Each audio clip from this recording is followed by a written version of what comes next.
Good morning girls. आज हम भारत के प्रायद्वीप विभाग में तीसरा भाग देख रहे हैं, भौतिक भाग। वो है प्रायद्वीपीय पठार। हमारा भारत का प्रायद्वीप जो है वो दक्षिणी प्रायद्वीप विभाग में कहलाता है, या दक्षिण का पठार भी कहलाता है, जो कि गोंडवाना काल से अपना अलग चट्टानी संरचना के आधार पर बना है, ज्वालामुखी लावा के जमाव के आधार पर। इसमें उत्तर की सीमा बनाते हैं विंध्याचल और सतपुड़ा पहाड़ियाँ, और इसको दो भाग खास है। उत्तर का भाग कहलाता है मालवा का पठार और दक्षिण का कहलाता है दक्कन का पठार। बच्चों, मालवा का पठार जो है वो एक त्रिभुजाकार पठार है। इसके दक्षिण में विंध्याचल सतपुड़ा की पहाड़ियों का क्रम सुदूर पूर्व गंगा डेल्टा तक विस्तृत है। यह अत्यंत प्राचीन है। डेनुडेशन के द्वारा और बलित परतों के द्वारा इसका निर्माण हुआ है, पर डेनुडेशन के कारण ये पहाड़ियाँ छोटी हिल्स में पहाड़ियों में बदल गई हैं। इसमें बच्चों ईस्ट का जो उसका कॉर्नर है, मालवा प्रायद्वीप का जो पठार का जो पूर्व का भाग है, वो बघेल और बुंदेलखंड के द्वारा जो और उसमें प्रवाहित होने वाली नदियों के जो बीहड़ होते हैं, जिसको मैं शाफ्ट वर्ड बोल रही थी, तो वो शाफ्ट एक्चुअली बहुत बड़े बड़े शिलाखंड कगार होते हैं। शाफ्ट होता है जो नैपे ग्रीवाखंड जिसको बोलते हैं ना हम, कि जुड़ा हुआ तो मुख्य भाग से है, बाकी भाग लटकता हुआ दिखाई देता है। उससे जब नदियाँ प्रवाहित होती हैं तो कटाव के द्वारा बहुत गहरे गहरे कटाव करती हैं, और उससे वो बीहड़ों का या रिवाइंस का निर्माण होता है, बीहड़ खड्डों का निर्माण। तो इस प्रकार से ये पठार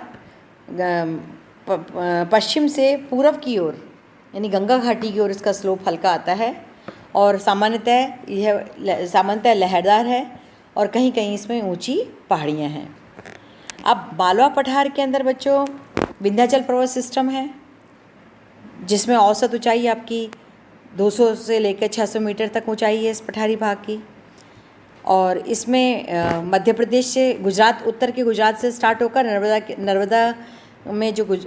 उत्तर में जो गुजरात है, मतलब गुजरात से दक्षिणी भाग से स्टार्ट होकर के मध्य प्रदेश, बुंदेलखंड, उत्तर प्रदेश, बुंदेलखंड में आ गया बच्चों क्या, ये जब मेरठ, झांसी और ये सारा इटावा हाथरस वाला एरिया, ठीक है। फिर बिहार, ओडिशा, और ओडिशा में खासकर सोन नदी की घाटी क्षेत्र, और उत्तर में गंगा घाटी के मध्य जो सासाराम है। सासाराम बहुत बड़े आपके कांग्रेस के नेता बाबू जगजीवन राम का था, और सासाराम में आपके शेरशाह सूरी का भी ग्रेव है, कब्र है ना। तो ये यहाँ तक इसकी संरचना हुई है, जिसमें बालू और क्वार्ट्जाइट मिलते हैं। ये अपन ने पहले चैप्टर में देखा है। अब इसमें मैकाल, विंध्याचल और सतपुड़ा की पहाड़ियाँ आती हैं। महादेव, मैकाल, बाराकर और राजमहल की पहाड़ियाँ भी मालवा के पूर्वी भाग तक विस्तृत हैं, जो वाराणसी तक जाता है।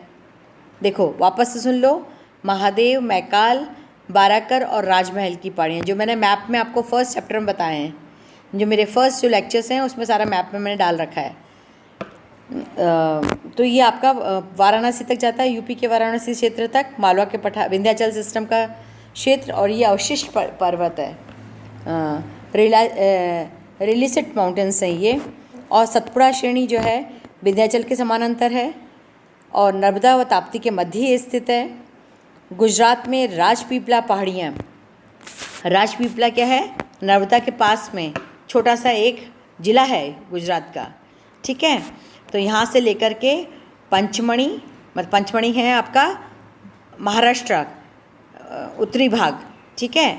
फिर है आपका मैकाल और सरगुजा की पहाड़ियाँ, और जो रांची, जो पहाड़ियों के पूरब में रांची और हज़ारीबाग ये क्षेत्र हैं। ये सतपुड़ा की पहाड़ी वाला क्षेत्र है।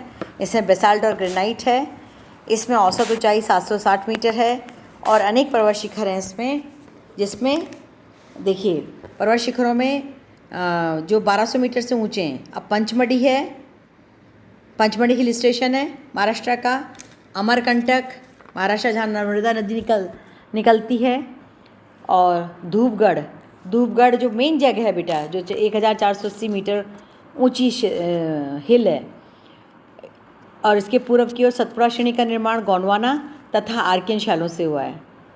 और इसका पूरी नदी जो है इसके उत्तरी ढाल को फॉलो करती हुई नर्मदा से, तथा दक्षिण ढाल को बेनगंगा और ताप्ती नदियों द्वारा जल प्राप्त होता है। उत्तरी भाग में तो नर्मदा नदी को जल प्राप्त होता है और दक्षिणी भाग में वेनगंगा और ताप्ती नदी को प्राप्त होता है। ठीक है, तो ये कुल मिलाकर के सतपुड़ा जो है वो है ताप्ती नदी की जो है वो रिफ्ट वैली के अंदर बहती है, यानी भ्रंश घाटी जिसको बोलते हैं उसमें बहती है, और ये पूरब से निकलकर पश्चिम में बंगाल की खाड़ी के अंदर गिरती हैं, सीधे बिना कोई डेल्टा बनाए हुए एस्चुरी बना करके गिरती हैं। अब यहाँ पर बच्चों बस एक जो नर्मदा में सबसे बड़ा फिनोमिना है वो है यहाँ के धुआंधार प्रपात। क्या बोला प्रपात का नाम, वाटरफॉल का नाम क्या है? धुआंधार। और इसको बीहड़ के भाग भी बोलते हैं, या मार्बल की पर्वत श्रेणियाँ भी बोलते हैं। तो मार्बल यहाँ पर सफ़ेद है, और कई इसमें जो हैं धुआंधार जो वाटरफॉल्स हैं, बेड़ा घाट बोलते हैं एक्चुअली इसको। तो ये बहुत अपने आप में एक टूरिस्ट प्लेस है जबलपुर में। ठीक है, मध्य प्रदेश के जबलपुर में। अब इस प्रकार से बच्चों जो राष्ट्रीय भूभौतिकी अनुसंधान संस्थान NGRI, नेशनल जियो भूभौतिकीय है ना, और जियो फिज़िक्स जो होता है उसमें रिसर्च सेंटर है ये। और ये इसका सेंटर कहाँ पर है, कहाँ पर ओपन है ये केंद्र? हैदराबाद में। ठीक है, तो यहाँ पर दो साइंटिस्ट बहुत फेमस हुए हैं, जिसमें एक तो है मिस्टर पांडे और GS नेगी NEGI वाले। तो ये इन्होंने बहुत सारे सिडनी बुराड़ के मेथड को देख करके और दक्षिण पठार की उत्पत्ति के बारे में बहुत सारी बातें इन्होंने कही हैं। और अलग अलग मिस्टर नेगी के कम से कम इसमें 65 पेपर पब्लिश हुए हैं। 35 तो उन्होंने ओरिजिनली करे हैं, उनके बाद उनके जो स्टूडेंट्स हैं वो इसके साथ निरंतर कार्य कर रहे हैं कि कहाँ कहाँ पर कैसा कैसा जियोलॉजिकल स्ट्रक्चर यानी भूगर्भिक चट्टानों की संरचना प्रायद्वीप भारत में किस प्रकार से।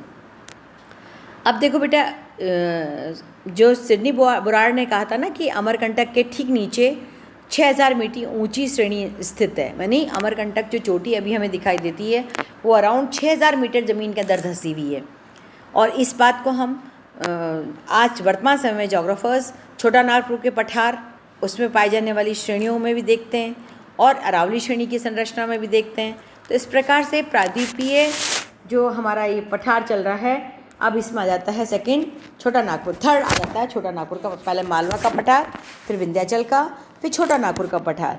अब इसको आप ये किताब और दूसरी किताबों में बहुत अच्छा दिया हुआ है, उसमें भी आप देख सकते हैं। जो मैंने किताबें भारत का भूगोल आपको बताई है ना, उनमें आप देख लीजिए। तो अब बच्चों इसमें क्या है, छोटा नागपुर का पठार। छोटे नागपुर के पठार को देखते ही आपके दिमाग में क्या क्लिक होना चाहिए? 23.5 डिग्री कर्क रेखा पर रांची, बिहार। रांची जो जगह है ये कर्क रेखा पर है, और ये पूरा रांची का पठार क्या है भारत का? हजारीबाग, रांची, ये सब क्या है? मिनरल हाउस है, खनिजों का अजायब घर है। तो यहाँ पर जो मेन पर्वत श्रेणी है वो पार्श्वनाथ शिखर भी बोलते हैं बेटा, और उसको आजकल रविन्द्रनाथ चोटी भी बोलते हैं। रविन्द्रनाथ टैगोर ने अपनी गीतांजलि को अंतिम समय में यहाँ लिखा था, जो मैंने फर्स्ट चैप्टर में आपको बताया है, फर्स्ट लेक्चर में बताया है, फिर रिपीट कर रही हूँ। तो पार्श्वनाथ शिखर है, क्योंकि जैनीज़ का यहाँ पे बहुत बड़ा मंदिर है। यहाँ पर बच्चों जो इस क्षेत्र में जो पठार के अंदर जो बहने वाली नदियाँ हैं पठारी क्षेत्र से, महानदी है, दामोदर है, और दामोदर की जो सहायक कौन ने 5 नदियाँ सहायक जो हैं वो पांचेत और ये सारी जितनी भी हैं। सोन नदी की भी 3 मेन शाखाएं हैं, और स्वर्ण रेखा भी बोलते हैं कई लोग, क्योंकि इसमें इसकी मिट्टी में सोना छनकर मिलता है। स्वर्ण रेखा भी है इसमें। और यहाँ पर ये अजायब घर मैंने बताया आपको मिनरल्स का है, कोयला, लोहा अयस्क, तांबा भी बहुत गुड क्वालिटी का, और आपका यूरेनियम बहुत अच्छा मिलता है इस क्षेत्र में, अभ्रक, बॉक्साइट, क्रोमाइट, कायोलिन, चिकनी मिट्टी, चूना पत्थर, टंगस्टन, फेल्फार, क्वार्ट्स, इमारती पत्थर बहुत अधिक मिलते हैं।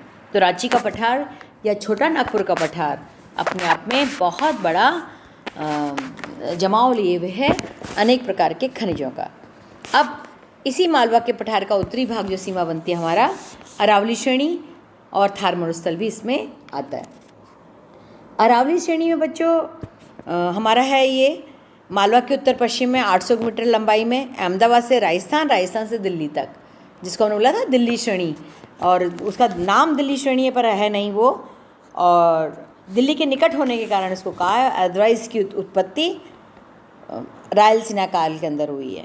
रायलसीना काल टाइम पीरियड, रायल है ना, जो मैंने क्या कहा था, भारत के प्रेसिडेंट का जो बिल्डिंग है, प्रेसिडेंट हाउस, राष्ट्रपति भवन, वो और आपका साउथ ब्लॉक, वो सारा रायलसीना के ऊपर ही बना हुआ है, रायलसीना हिल्स पे बना हुआ है।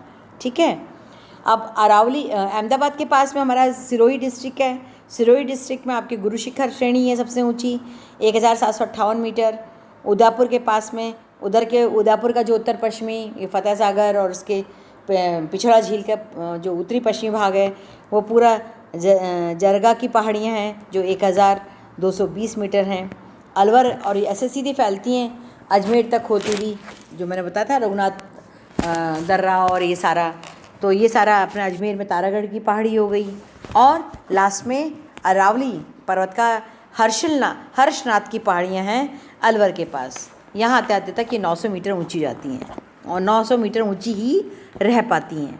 तो कुल मिला के ये हॉर्स्ट HORST या भ्रंशोत्थ पर्वत कहलाते हैं। डेन्यूएशन के कारण बिल्कुल घिस करके पर्वत छोटे हो गए हैं इस प्रकार से। और इसके हमारे राजस्थान के अंदर ये जो श्रेणी है अरावली श्रेणी, सिंधु गंगा क्रम के अंदर जो मध्य जल विभाजक का कार्य करता है ये, और राजस्थान को भी 2 भागों में बांटता है। उत्तर पश्चिम में थार का मरुस्थल है और दक्षिण पूर्व में बूंदी की पहाड़ियाँ, जयपुर की पहाड़ियाँ, दौसा की पहाड़ियाँ। ऐसे लोग अलग अलग रीजन में, क्षेत्र में क्षेत्रीय प्रादेशिकता के आधार पर अलग अलग नाम देते हैं, पर जोग्राफिकली हम इनको बूंदी की पहाड़ियों के नाम से जानते हैं। बूंदी की पहाड़ियों पर आपको पता है तारागढ़ का किला है, तारा किला इज़ इन बूंदी, और जो बूंदी का जो शिखर है या बूंदी का जो किला है वो अहाड़ाओं के बलिदान के लिए फेमस है। तो ये जीके के प्रश्न में। और अनिरुद्ध महल भी इसको बोलते हैं, जो कि बूंदी के तारा महल में है। और हमारा जो अजमेर का है वो तारागढ़ फोर्ट है, फोर्ट गढ़, ठीक है।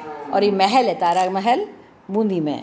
ठीक है बच्चों, तो कुल मिलाकर के इसमें पूरी बूंदी शैली की पेंटिंग्स बनी हुई हैं, जो कि बहुत गहरे रंग, बहुत गहरे नीले रंग का प्रयोग किया है और बहुत ही खूबसूरत है ये क्षेत्र।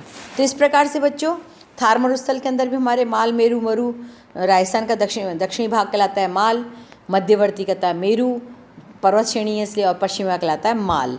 तो इस प्रकार से हमारा राजस्थान भी खनिज संपदाओं के मामले में इस अरावली श्रेणी को बहुत महत्व दिया गया है, माना जाता है, क्योंकि बिहार के बाद सेकंड अजायब घर भारत में राजस्थान का ही क्षेत्र है, जिसमें चांदी, दस्ता, शीशा, जो उदयपुर के पास में सारा झामर कोटड़ा ये सारा मिलता है वहाँ पे, अभ्रक, घिया पत्थर, मैग्नीज, एस्बेस्टॉस, और पूरे राजस्थान में हमारे इमारती पत्थर, और जहाँ चांदी मिलती है, जस्ता मिलता है, वहाँ पन्ना की माइंस भी हमारे हैं।